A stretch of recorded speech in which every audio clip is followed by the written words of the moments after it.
বুবু বিদেশে একটা ছেলের সাথে প্রেম করে। ছেলের নাম ফরাদ, ইটালি থাকে, এখন দেশে আইছে।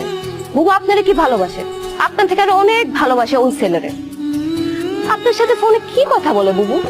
বুবু তো সারা রাত 24 ঘন্টা ওই ছেলের সাথে কথা বলে, হোয়াটসঅ্যাপ, ইমোতে। আপনি একটা কথা বলুন, আপনি বুবুকে যখন যখন ফোন দেন তখন তখন পান না তো? কারণ বুবু আমার ফোন দিয়ে ওই ছেলের সাথে কথা বলে। কেন জানেন? কারণ আপনি যেন অ্যানাদার কল ওয়েটিং এ না পান। আমার বুবু এখন কই আপনি জানেন? ওই ছেলের সাথে দেখা করতে একটা হোটেলে গেছে। আমার পাখি আমার হাতি ধরতে দেয় না, আবার আরেক বেটার লোকে আরেক হোটেলে যাইবো? না না, আমি এসব বিশ্বাস করি না। বুবু যে আপনার হাত ধরতে দেয় না, এটাও বুবুর একটা অভিনয়। বুবু আপনার হাত ধরতে দেয় না, কিন্তু ওই ছেলের সাথে একটা হোটেলে। আমার বুবু তো, আমি এর থেকে আর বেশি কিছু বলতে চাই না। ওই ছেলে বুবুরে ছবি পাঠাইছে, আমার ফোন দিয়ে মেসেজ করে দেখেন।